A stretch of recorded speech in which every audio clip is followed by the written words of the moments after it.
Good morning or good afternoon, and welcome to each of you wherever you may be joining us from today. As we gather on this Friday before Thanksgiving week, we truly appreciate the challenge of allocating an hour of your time. So thank you for choosing to be here with us this morning. Our focus today is on exploring high performance as we discuss Huron's 9 principle framework and how it can make a profound impact on your organization. Throughout our session today, you will discover how to apply these 9 principles effectively, paving the way for a sustainable culture of excellence by empowering individuals to lead at every level. Our goal for you today is to leave this webinar feeling inspired and armed with actionable strategies that will propel you and your organization both forward. Let's embark on this journey together and uncover the transformative power of the 9 principles. Once again, thank you for being here this morning, and let's make the most of our time together. Before we jump into our content, let's go over some logistics for today's session. To ensure we have a focused environment, all attendees have been muted to minimize distractions and background noises. However, we do want our time together today to be interactive, so please feel free to utilize the chat feature and share your thoughts and insights throughout today's session. To start, we would love to know where everyone's joining from today, so please jump into chat and share your location. We have set aside time at the end of today's session to address any questions from the audience. If you have questions, please feel free to submit in the Q&A feature located at the bottom of your screen. For convenience, a recording of today's session will be made available to you. If you would like a copy, please let us know by responding to the post note you'll receive today. Without further ado, allow me to introduce our esteemed faculty for today's session, along with 2 individuals who I get the honor of calling my friends. First up, we have Rich Bluni. Rich is one of Huron's most sought-after national speakers and best-selling authors of several award-winning books. Rich has over 3 decades of frontline experience in healthcare and leadership across a broad range of including pediatric intensive care, trauma intensive care, flight nursing, behavioral health, and emergency medicine. Welcome, Rich. Second, we have Margaret Stanzell. Margaret brings over 30 years of experience in healthcare and has played a vital role in developing Huron's foundational framework, including the 9 principles, which we'll hear about today. She is also a key contributor to Huron's books, articles, and toolkits. Margaret's experience spans across healthcare and has worked directly with healthcare systems of all sizes across the country to engage leaders and staff to excellence. Thank you both for joining. Margaret, I will turn this over to you. Thank you, Amanda. It is great to be here today, and happy Friday to everyone. As we get started, if you recall in the invitation that we asked 2 questions to kind of get us started, to kind of understand our audience and about some challenges and that you are having. So one question we asked is, what are your greatest organizational workforce challenges? And the second question is, what are your greatest challenges as a leader? And I love the summary of this data. And Rich and I have looked at this, and we're really going to try to address each of these in our questions and answers that we have today. But this is what the data showed. First is teams are not aligned, or communication is fragmented. Second, teams lack focus and direction. And I love this one. We try to do too many things at once. What? And the third, yeah, really. And the third thing was employees are disengaged. So those are just 3 of the overall workforce challenges that this audience is feeling today, or this group of people on the call. And I think it represents us as leaders across the country as well. And then when we look at our greatest challenges as a leader, there it goes back to time. I mean, if you had asked me that last night, Rich, how you feeling? It's I just feel like I don't have time, right, to do all the things. And sometimes I feel overwhelmed. Very clearly, that is what we are all feeling. And the second one is, I've tried to engage my employees, but nothing seems to work. So I think we can all agree these are challenges that we have, but I wanted to share that with you all as we get started. And I want you to think about some of the things we're going to talk about today in light of these challenges. And Rich and I want you to walk away with some ideas on maybe how to help with these challenges that you're feeling. So we're going to talk today about the 9 principles framework. So first thing that Rich and I want to do is to talk about what is the framework. Okay, so these principles, these 9 principles, are foundational to our work. We firmly believe, and organizations, by the way, have shown that this framework is key to creating, inspiring, and sustaining excellence. So Rich and I like to refer to these things, these principles, as timely, but also what, Rich? Time left. Timeless. Timeless. Because they're timely because we need it now more than ever. And it's timeless because these principles stand the test of time. They really have. And they continue to be even more significant today to drive that positive change and to answer some of those challenges, to solve for some of those challenges that you are feeling. So each principle is unique and contains some really powerful tools under them all, that guide you. So you have principle 1, which is commit to excellence. Principle 2, measure the important things, right? Not all things, but the important things. Building a culture around service. That's where we talk about the bedside tactics as well as our customers internally as well. Compassion, all those things under build a culture around service. Principle 4, developing leaders to develop people. People want to be developed, they want to be challenged. Focus on employee engagement, being accountable, aligning behaviors with goals and values. Principle 8, communicating at all levels. And my favorite principle, principle 9, recognizing and rewarding success. So each principle is unique and contains some powerful tools and tactics, which we'll talk about. Rich and I often call these 9 principles, think of it like a map, right, Rich? We talk about it like a map. And this is going to date he and I, all right, a little bit. It's going to date us. But, I grew up, Rich is a little younger than me. I can't tell, but he's a little bit younger than me. And you can see that we grew up in an era where we didn't have GPS. We didn't have cell phones. So what did we have, Rich? We had a map. We had a map. And I can remember my dad getting out the atlas. Remember how it would go over 2 pages and he would mark out our journey on our trip. And so I want you to think about these principles like that. These principles are the map, and they're kind of I like to think of them as the treatment plan to your need. So it's diagnosing and treating, and they guide and they drive performance. So I'm going to pause there. And I know, Rich, I want you to comment on the 9 principles as well. Yeah, I think, for anything, and we look at this as a journey. Leadership is a journey, healthcare is a journey. I think the most important thing to consider is on any journey, you not only need a map, but you need to know when you're starting, how you're getting there, how long it's going to take, where are the stop points, where do you get gas, where do you get food, all of those kinds of things. So in addition to having the map, because the map is great, you have to plan out the journey. And I've always kind of looked at these, when I do a presentation on this, I talk about the hero's journey. I talk about Joseph Campbell and the stories of like how a hero goes through their journey in life. But I think just in general, that aside, this is sort of not only the visual map of how do I become a better leader, how do I get better results in my organization, but in it and in the book, of course, are all the stopping points, or all the, figuratively speaking, where do you stop and fuel up? Where do you stop to, have a lunch break? Where do you stop to stretch your legs? How do you get there? Not only how do you get there, but how do you get there most efficiently? These days when we go on a journey, we want to make sure we're being, careful with how much gas we're burning. We want to be careful that, we're keeping our time correct, getting there at the time we're supposed to get. So that's kind of how I look at it. I look at it as like this, everything that goes into a journey, your prep. I mean, I don't know about you, but the snacks were really important for me as well. So you want to make sure you have your snacks prepared. So all through this, symbolically speaking, this is the map, this is the stopping points, this is how you get there, where you start, where you stop, and what to expect when you do get there. And also, we know on every journey, there could be sides, right? There could be someone with a flat tire blocking the road, or a snowstorm, or a flooded road, or an accident that causes traffic. So then what do you do when that happens? Because not every journey is smooth.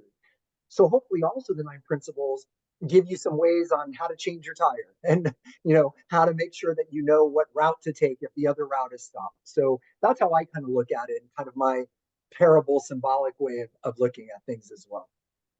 Right. And so, the book that you've just written is called Inspired Excellence. And by the way, it's not really about the book. The book is what? It's about the 9 principles. In fact, it follows the 9 principles and goes into great detail on that. But you know, when you decided to write this book, and I love the way, like, who is it written for? And I think about those challenges that we said at the very beginning. And the reason I want to ask you that question is I think it answers it. So who is Inspired Excellence written for and why?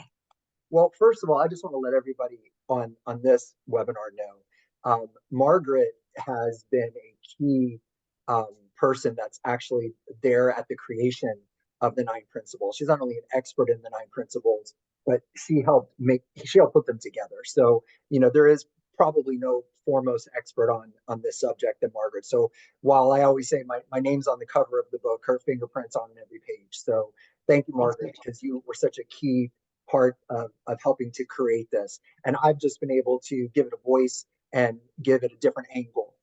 I kind of have an interesting creative process. Margaret already knows the answer to this question, because through the writing of this book and through bringing the 9 principles to life, we spent a lot of time on calls together, and so much so my kids call her Aunt Margaret because they saw her so much.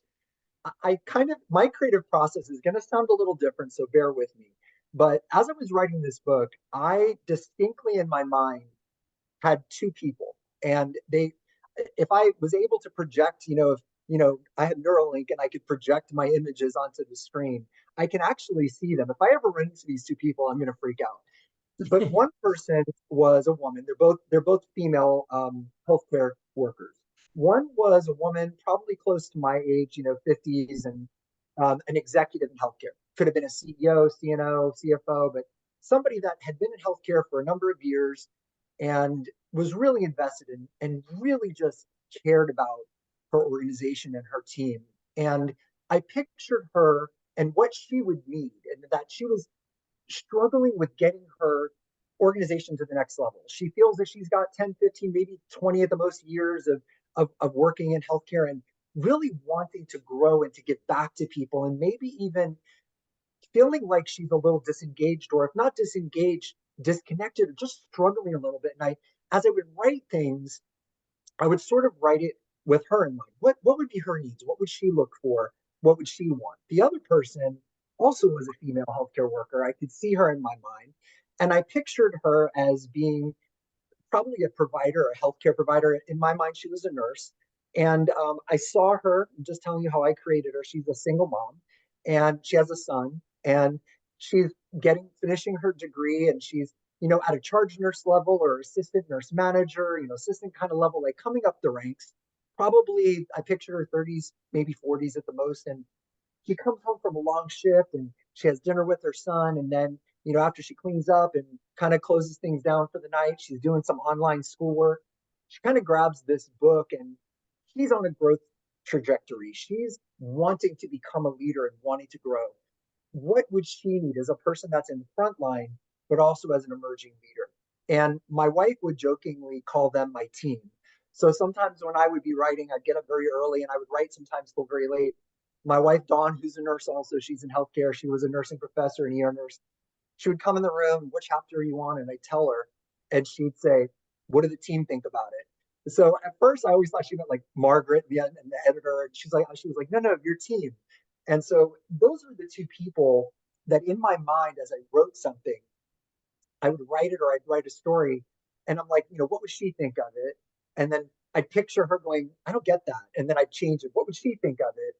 Trying to meet both those needs of somebody that maybe is seasoned and been doing this for a while and is kind of up there, but wants to grow in a different way, and someone who's in a different place as well, wanting it to be meaningful for both. That was actually kind of the symbolic people who I pictured would kind of encapsulate who would be the majority of the people that would probably be attracted to the 9 principles and certainly to the book. I love that. And when I look at the top leadership and workforce challenges that we reviewed just a little while ago, I heard you talk about those words about too many things at once. They're feeling disengaged. They need alignment. They feel fragmented. They feel overwhelmed. And so I think that the target is right. And I will testify that we would run it past those 2 people as we wrote that scene. So the 9 principles help or is meant to drive that for those individuals. So I'm going to ask another question because I think it has relevance here too regarding the title of the book as well. There's a reason that it's called Inspired Excellence, and it also goes back to the 9 principles. So it does. So one of the big things about the 9 principles is obviously as you look at them, they can come across, some of them sound pretty tactical, right? Measure the important things, commit to excellence. But you also notice in there's things like communicate at all levels and reward and recognition and engagement. I wanted, and it's very purposeful. I wanted this to symbolically create a balance. You'll notice if you have the book just as a visual, and I can just show you, the cover of the book has this circle, and then it talks about some words, which we'll get to in a second. But the title was meant to encapsulate 2 things, heart and mind. And I think what I find when I think about those of us in healthcare, there's really this balance. And sometimes we struggle with that a little bit, but inspired is definitely a word that is kind of spirit, right? Like some people have said the word inspired means to be in spirit. So it's a spirit word, a word of heart, right? And the word excellence speaks to excellence, like achievement and all that kind of stuff. And the book could have been called achieving excellence in leadership or healthcare excellence. I mean, and that's great. There's nothing wrong with that. But it was very purposeful to speak and to try. And I hopefully we did this, but to try to show how these 9 principles bring a balance between the 2. So the title was meant to be very purposeful as a balance between heart and mind, to also then go into one of the models that we use, which is called the flywheel. And the flywheel is something that, to be honest, Margaret, when I first joined our organization, and I know as I was interviewing, many of you may have seen this before, this was something that was a big attractor to me. I actually saw in our chat one of the people, Lauren Charles, who was one of my preceptors when I first joined this organization. And I remember even talking to Lauren about this. So real quick, for those of you that are not super familiar with this, the outside of the flywheel would be the excellence part, okay? So that's the mind. So passion, you want to do something. She wants to be the best leader. She wants to grow her organization. He wants to ensure that engagement is improved. They want to make sure that turnover is under control. But then you have to take action, because it's great to have passion for something. It could be great. Like I could, want to grow hair. It's not going to happen, but I could want it. But if I don't take some action to get like hair or wear a wig or something, nothing's going to happen. So there's passion, you want it. And then you have to take action. So in our case, maybe it's rounding or you implement different processes. Then when you take action, you start to see results, right? So you wanted it, you learned how to do it, you did something. Now you start seeing the fruits of your labor results, which in turn gives you more passion. You want it, you learned how to do it, saw results. That's the mind part. Now, the center is purpose, worthwhile work, and making a difference. And like I showed you on the cover of the book, we have that symbolic sort of Zen circle. And there's a lot of mentions of circles throughout the book. The first quote is about a circle. The original amount of pages, if you look on Amazon, is 360, which was an amazing thing that wasn't on purpose. And I love the comment. The center of this is purpose, worthwhile work, and making a difference. And I think that those words do an amazing job at just basically describing who we are in healthcare. We got into healthcare for big reasons. We want to do something with purpose. We're going to work the rest of our lives. I look at both of those people I wrote the book for.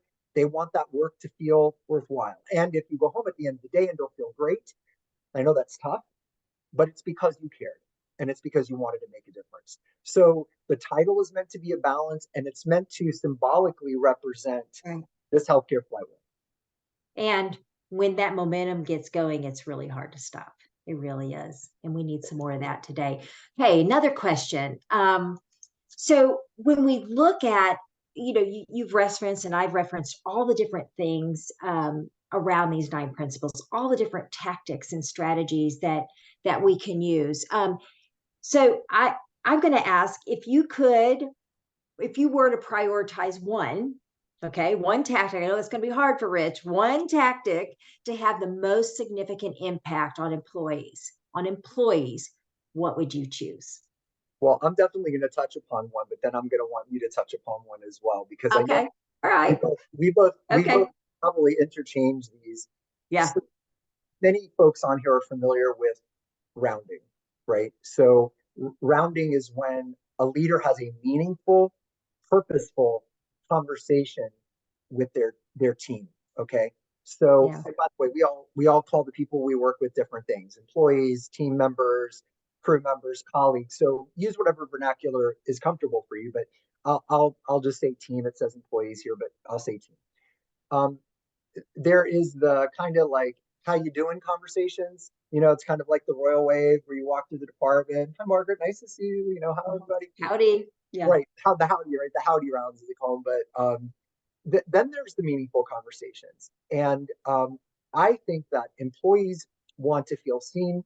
They want to feel valued. They want to be heard.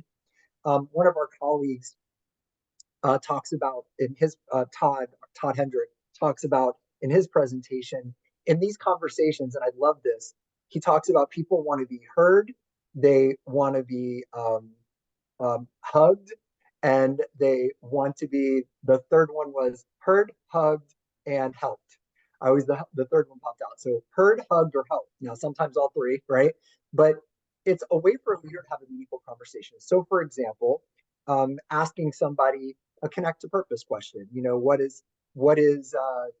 What's been going on in your family lately? How's your daughter doing with karate?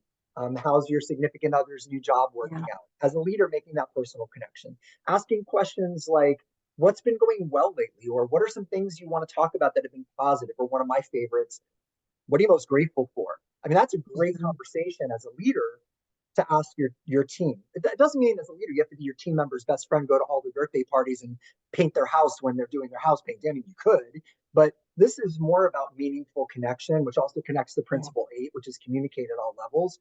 But it's asking a question like, what are you most grateful for? What's something positive? Then it's asking for manage ups. It's having a purposeful mhm, conversation where I say, Margaret, tell me a little bit about someone who's done a great job lately, or someone you're really proud of, or someone who's really impressed you. Margaret says, Amanda Smith's outstanding. She is always, the first person to help out. And if somebody's getting behind, to help them get caught up. Now, as a leader, I not only get that information for myself, but I go to Amanda and let her know, Margaret just said something really great about you. She told me in this situation, this is what you did. And I just really am grateful to you for that. Which gives Amanda like it's the love is all everywhere, right? Amanda loves me as a leader because I've just shared good news with her. Amanda also has a feeling of gratitude towards Margaret for taking the time to manage her up. So it creates that moment. It's also saying, is there anything not safe around here? Is there anything that I should be concerned mhm, about or that we need to fix? Or do you have any ideas on how to make things better? A lot of times, leaders, I always jokingly say in my presentation, when I was a new leader, I had what I called the vanilla ice methodology of problem solving. If there was a problem, I'll solve it. And that sounds great, but you don't always have all the answers. And I think if you fail to empower your team, I got some laughing emojis. If you fail to empower your team to be part of the conversation, you're not allowing them to be able to be problem solvers. And I think when we do that, we empower our team because we are all in this together. And then, last but not least, finding out, what can I do better? What can I do better for you as a leader? What are your mhm, needs? What do we have enough stuff?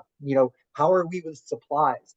So I kind of feel like rounding our employees as a leader is probably out of the gate one of my favorites. And I mhm. tried to give examples on how to do it.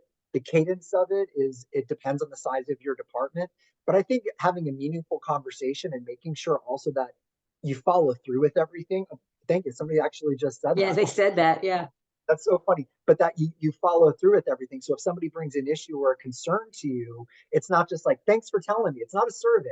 It's also coming back to them in a meaningful way and saying, hey, when you shared with me about the lighting in the parking lot, I just want to let you know I talked to, yeah, maintenance about that, and they've gone and put in all new light bulbs in there. So let me know if that's better. I when I walked out last night, it looked great.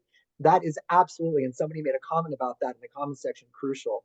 Margaret, I already know yours because we've talked about this so much. We can yeah. probably go back and forth. What would you say I yours know. is? Well, mine is going to be, it's a little bit of a part of that. And you started out with it, what's working well, but is there anybody I can manage up, anybody I can reward and recognize? Mine's recognition. Yeah. So, and that's principle 9, is recognize and reward success. But I think about, we use the words recognition and appreciation um, very interchangeably. And I think they're very different. And I think there's a pause here that really, I think when we look at trying to engage our employees, recognition is praising people for what they do, right? So recognition, you give positive feedback because they perform something, right? My child gets an A on a test, or there is a team that has achieved a goal. Okay, so that is based on performance. Appreciation is praising them for who they are, and it's about acknowledging a person's inherent value. And boy, when we do both of that, that is very impactful to our employees. So, for example, maybe a person on your team comes in on their day off and covers a shift. Okay. So you thank them, you recognize them for doing that and coming in on their day off to cover the shift. Thank you for that, Rich. But appreciation takes it a step further. And what I do is I say something like, Rich, thank you for coming in today to cover the shift. I'm grateful for you. And thank you for living out our value of teamwork and trust. I appreciate and I value you. Do you feel the difference between those two? Yeah, absolutely. And it's such an important conversation. And I'll just say that Margaret actually has an amazing tradition in her family that when Mhm. she shared this with me, we put this in the book. It's her story. I'll let her tell it. And then we'll expand upon this idea of reward and recognition and appreciation and some creative ways to do it. But Margaret, share the story real quick about Sure. your way of using your table settings.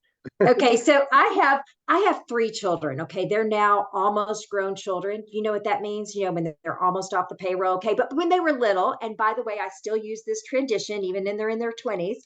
Um, we have something we call the red plate at our house. Okay, and this red plate it's a red plate that I got when my 28-year-old son was a baby, and I use it and I put it out at somebody's place setting on any particular night, not every night, maybe once a week, maybe twice a week.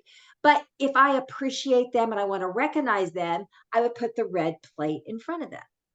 And then it allowed us to be able to, as mom and dad, to be able to reward and recognize. And so we hardwired that into our family.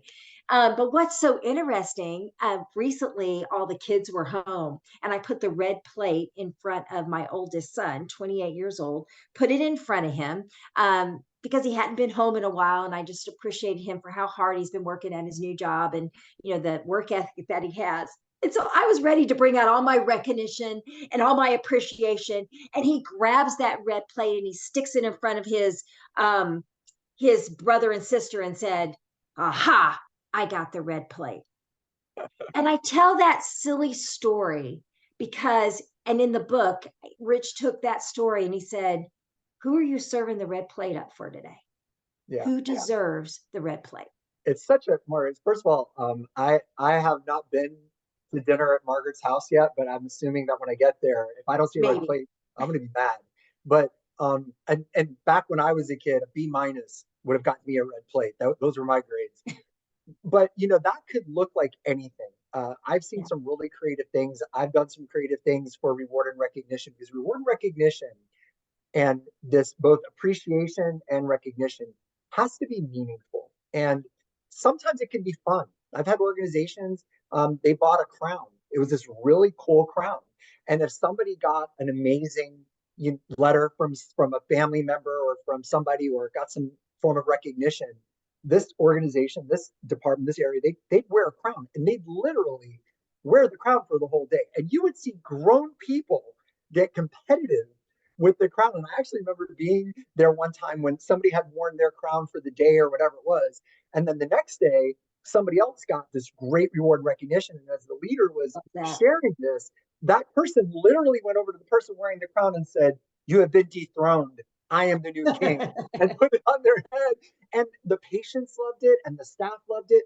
It could be something as simple as superhero stickers, but it has to be meaningful, and sometimes it has to be individualized. I tell a story in the book about when we did a surprise recognition for somebody. This is so terrible. And we were so excited to recognize her. And we were all hiding in the break room. We heard her clock in. We all, we had our spies waiting for her. And when she opened the door, we all, surprise! And she screamed, dropped her lunch bag, and ran crying, ran away, literally. So when I caught up to her, I felt horrible. And I was like, oh my gosh, what's wrong? And she calmed down, and she was very gracious.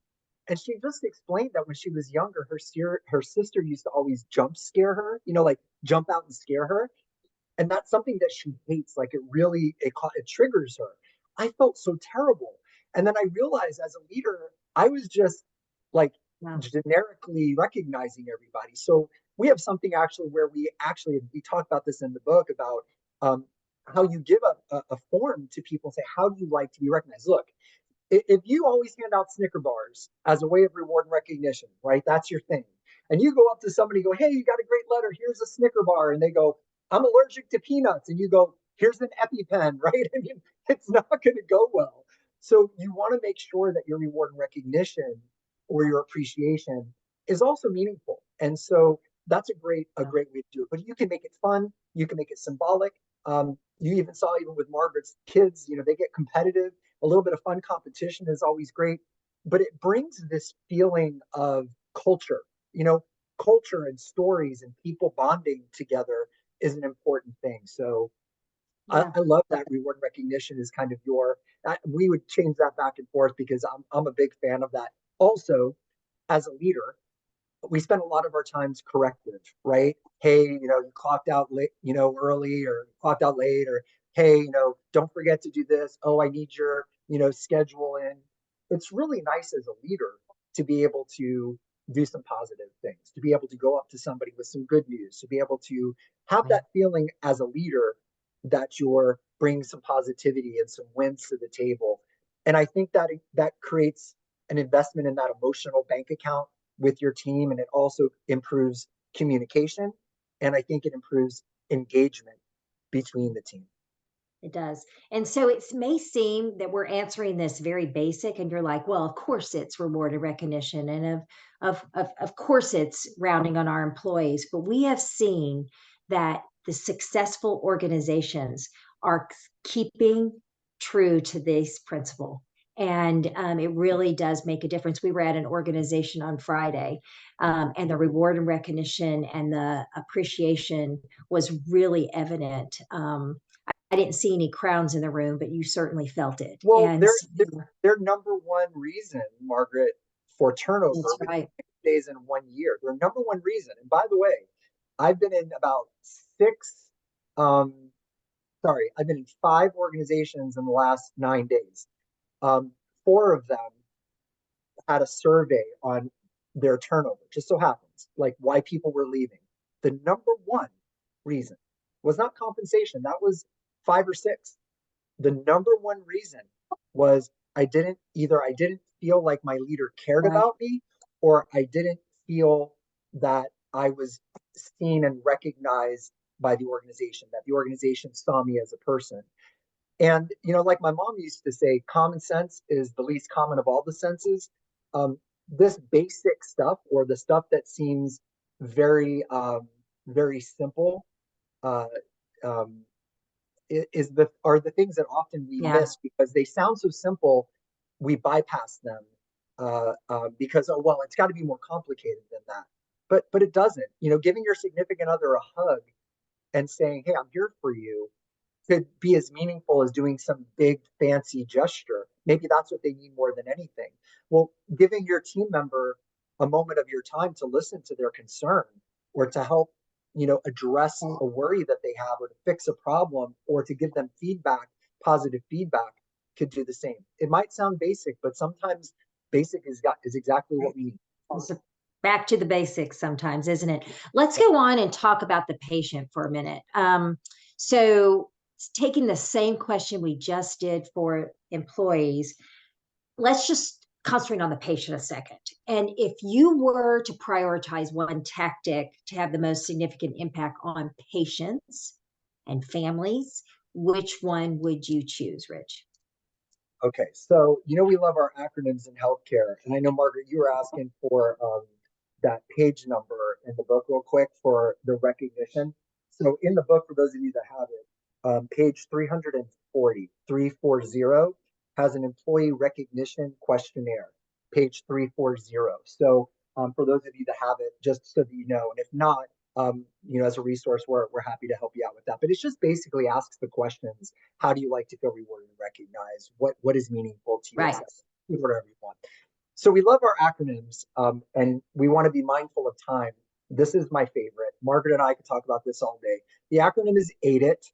So it's AID as in dynamo, E as in echo, T as in T-Rex. So AIDIT, which for some people it sounds like an electrolyte drink, but AIDIT, AIDET, which stands for acknowledge, introduce, duration, explanation, and thank. Now, when this was first rolled out, first created years and years ago, it was really primarily talked about as a communication tool for patient engagement. Now it is. It definitely helps that, but I just really quickly want to show you it does a lot more than that. So just for purposes of time, I want to be clear. AIDET is something that can be used as a communication tool in both the clinical and the non-clinical setting. So in both as a nurse or a respiratory therapist or a physician talking to a patient and a family, but it can also be used as a leader talking to their team or finance talking to their clients or human resources. But for purposes of time, I'll kind of just quickly use a clinical example.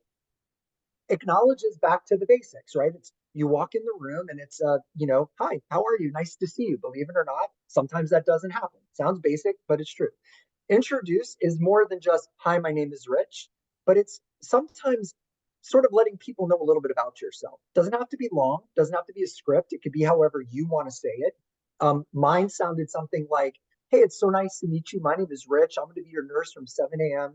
to 7 p.m. I've worked in this department for 16 years. We've got a bunch of rock stars here. We've got a great team. I'm really looking forward to getting to know you. So thanks for being here. I'm sorry you're not feeling well, but we're going to take great care of you today. Something like that, just in my own words. Duration could be about whatever time. Everybody wants to know what's going on, right? When's lunch? When am I getting out of here? When's the doctor coming? So it might sound like, hey, you're having an MRI today. That's going to be in about an hour. It takes us about 5 minutes to get downstairs. You're going to be waiting for about 10 minutes. We're going to get you through the MRI. It's about 45 to 50 minutes long. We'll get you back up before lunchtime. Now that's duration. Explanation, you could tie it to duration. Maybe you say, hey, have you ever had an MRI before? They say no. You say, oh, let me tell you a little bit about what it's going to sound like, what the machine looks like, etc. But I always tell people with explanation to play it up a little bit more, because sometimes you ask somebody, do you have any questions? And most adults go, no, because they're afraid to sound dumb, right? Adults are terrified to ask questions because you have flashbacks to like 5th grade when you got called on for math and you didn't know the answer, right? So I always say, if they say no, I always go, well, that's great. Well, a lot of people with your procedure have to be on this medication that you're on. Did they tell you about how much water you're supposed to drink? No? Well, let me remind you, we're going to make sure that you're well hydrated. So you almost anticipate the questions they're going to have, and I'll get to why that's important. The T is thank. What do you thank them for? Whatever you want. Thanks for listening. Thanks for laughing. Thanks for having good veins. Whatever you want to thank them for. Now, what this does is it certainly helps with the patient engagement piece. It has an impact on them. And again, it can be moved around. If I've been taking care of you for 6 days in a row, I don't have to introduce myself to you as if you have your memory. I don't have to, you know who I am.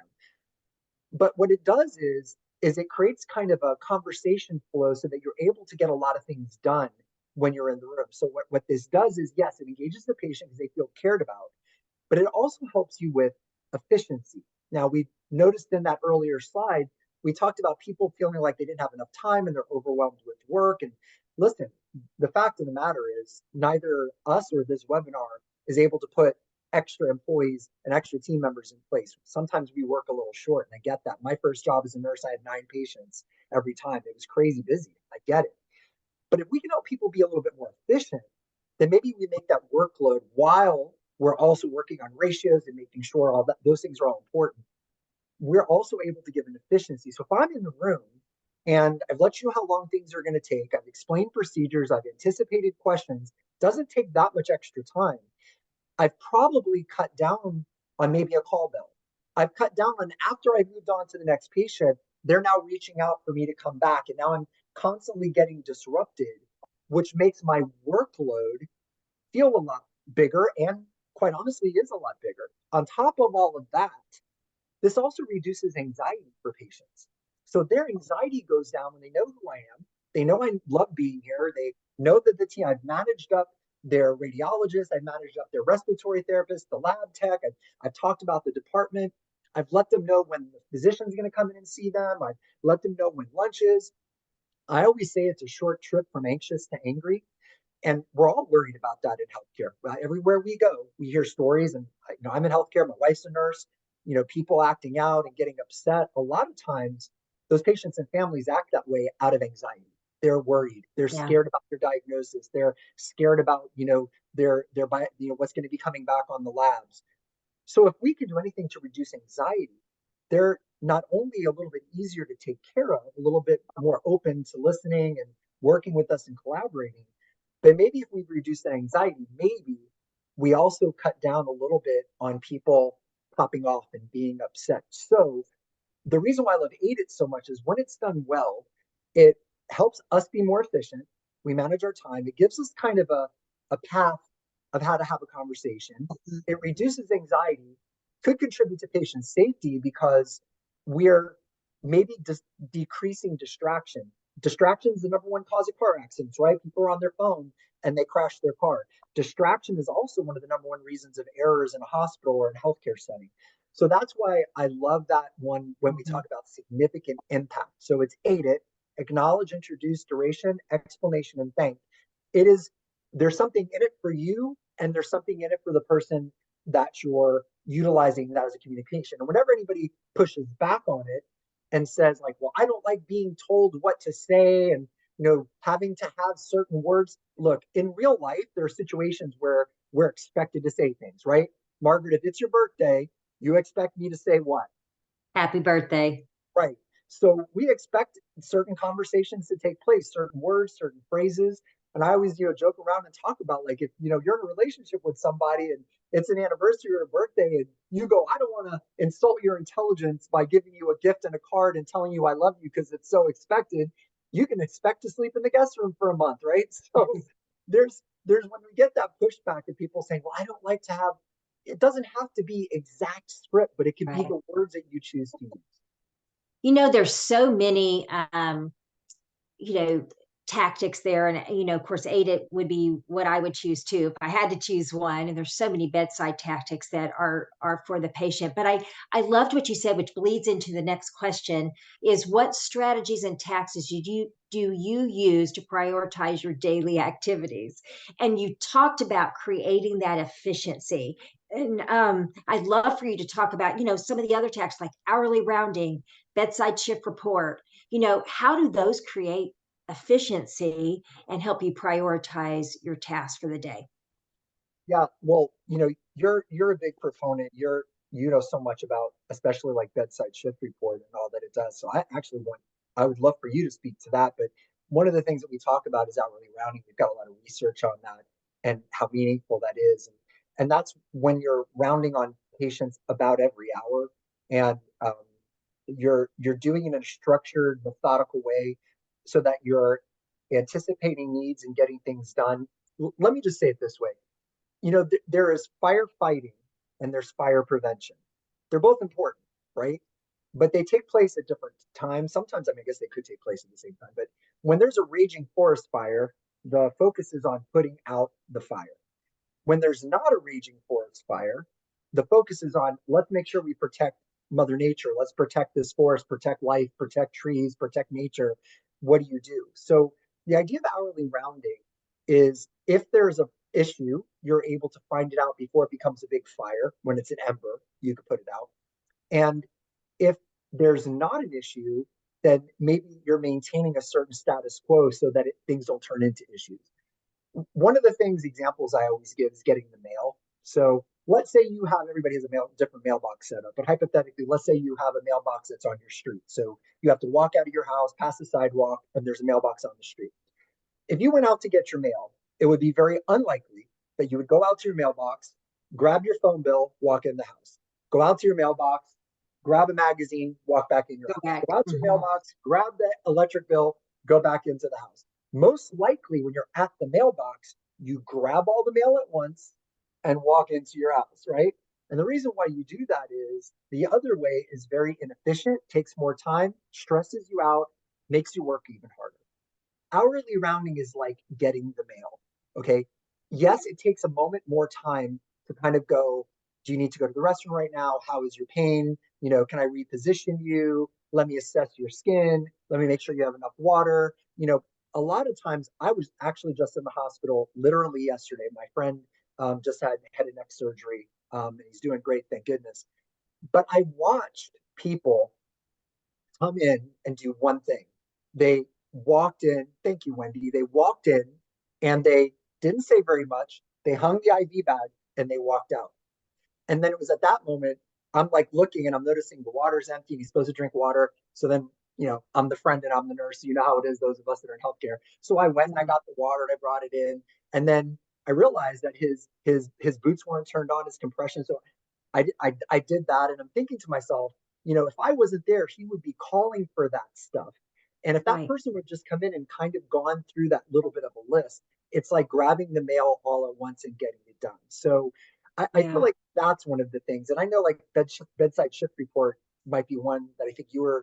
Right. Also with bedside shift, you know, that is something I like to call bedside shift handover, you know, because you're literally the offgoing nurse is handing over the care of the oncoming nurse. And, you know, by prioritizing that, it really does help with the efficiency as well and the effectiveness. But, you know, I was thinking outside of patient care, because we probably have some people that aren't in direct patient care. And I think about the principles, and I think about principle 1, which is commit to excellence. I think about principle 2, measure the important things, not all things.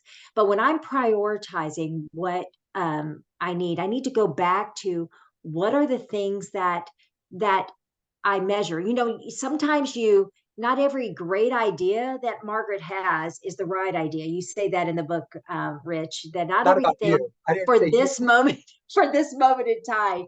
And so sometimes when it doesn't mean that everything is a priority, we can't do that. When everything's a priority, guess what? Nothing is. So about some of it is personal responsibility in making sure that I understand my goals and make sure I'm working on the right things at the right time.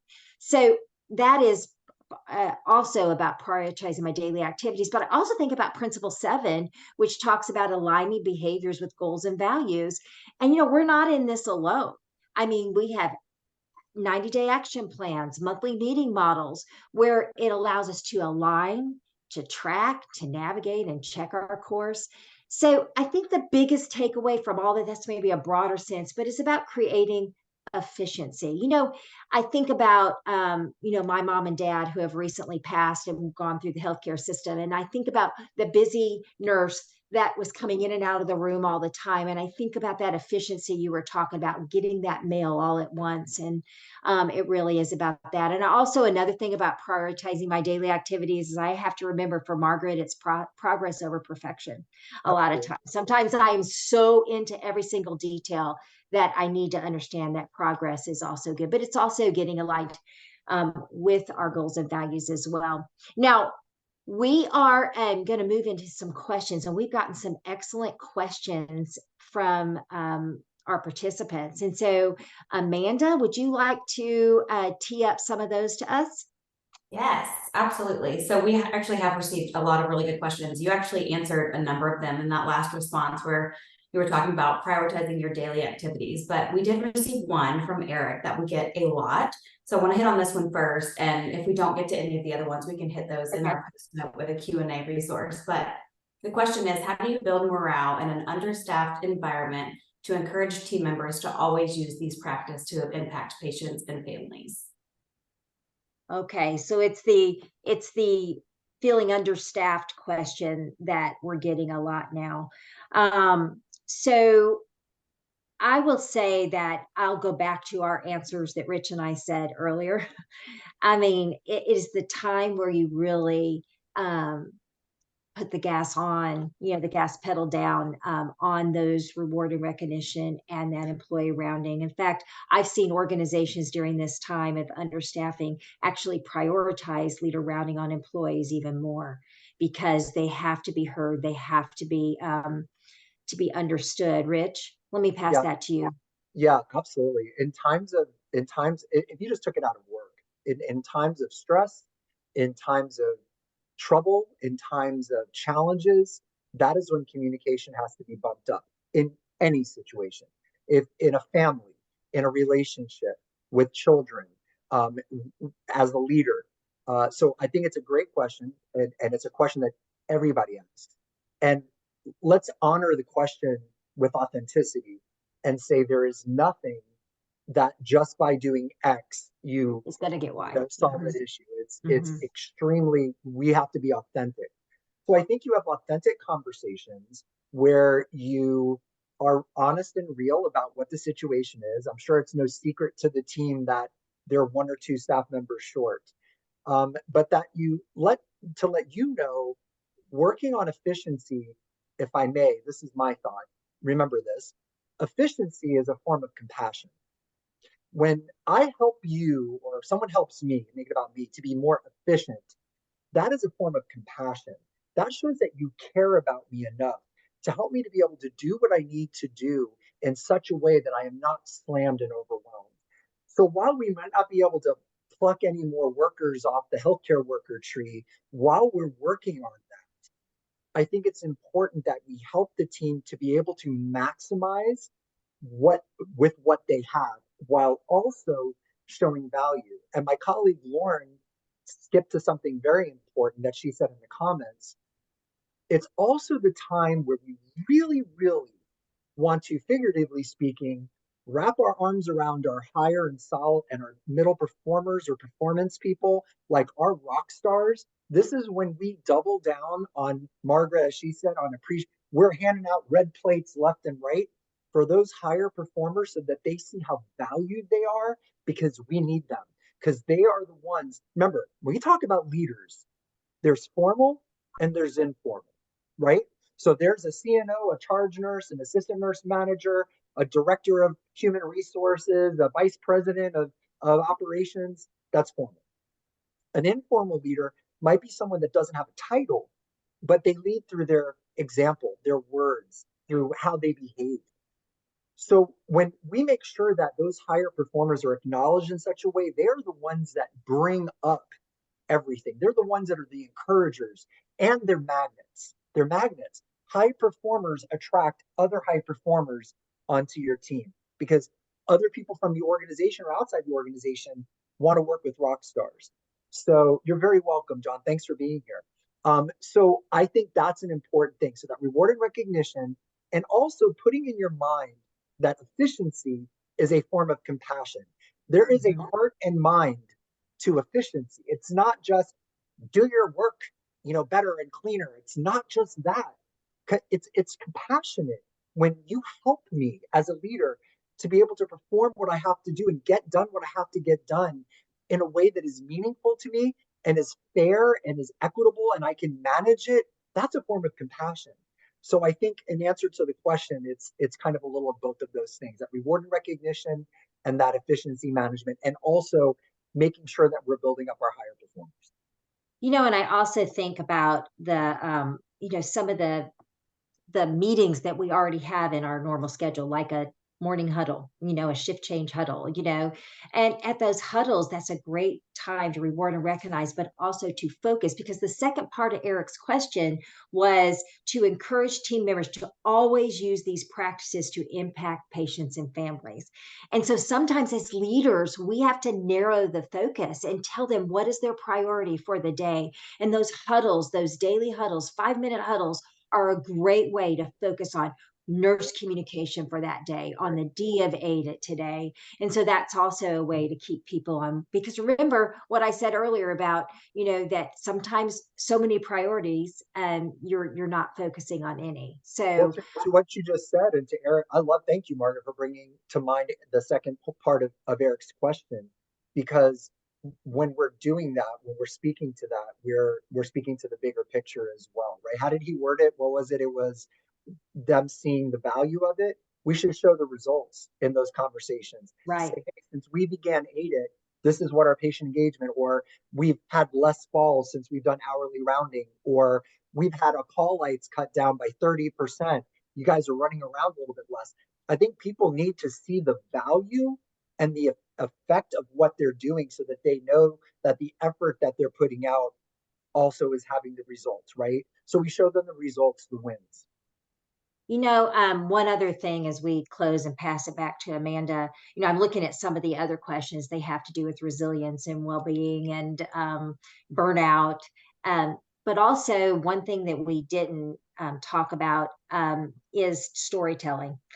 And that's one of the things we could spend some time talking about. But tell your stories, connect people to their purpose, to their why.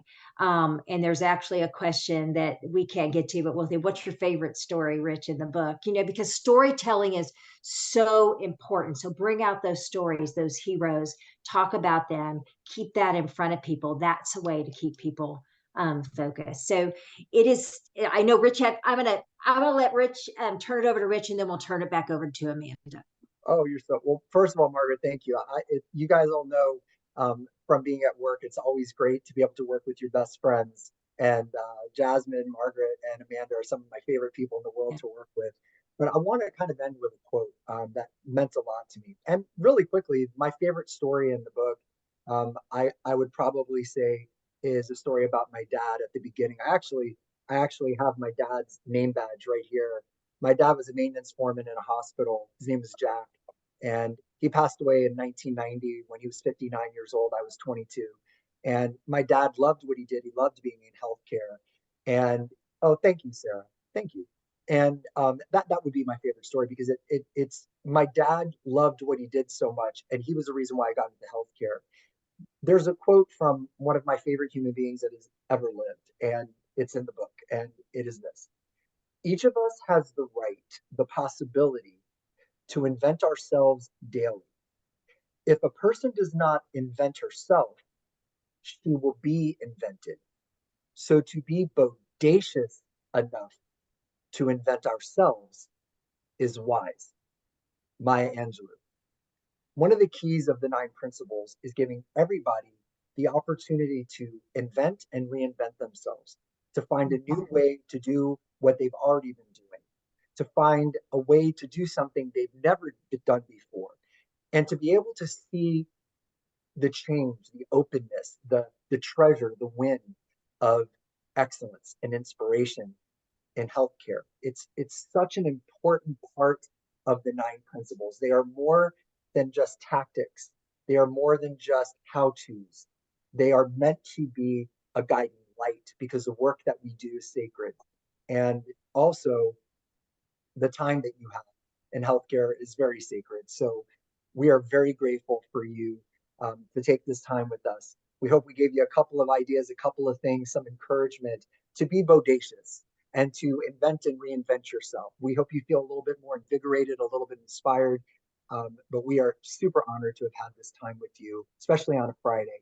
And we wish you and all of those that you love and work with the very, very best. Thanks so much for your time.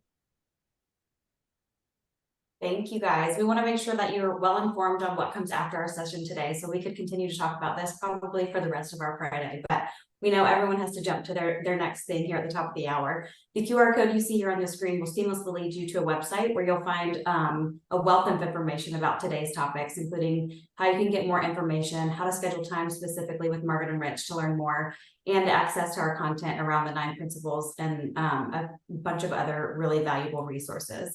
Once today's session recording becomes available, you'll also be able to find that linked here on the website.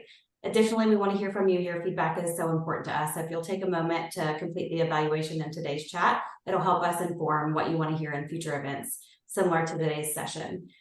So lastly, mark your calendars for December 5th. We're going to have a topic on diversity, equity, and inclusion, and you're not going to want to miss that. And lastly, as we close and enter the season of gratitude, just want to express my sincere thanks to Margaret and Rich for sharing your insights today. And of course, a big thank you to all of you for your active participation and impactful work you contribute to improving healthcare every day. We hope you have a lovely weekend and a great holiday next week. Thank you guys for joining. Thank you all. Be well. Happy Friday. Happy Friday.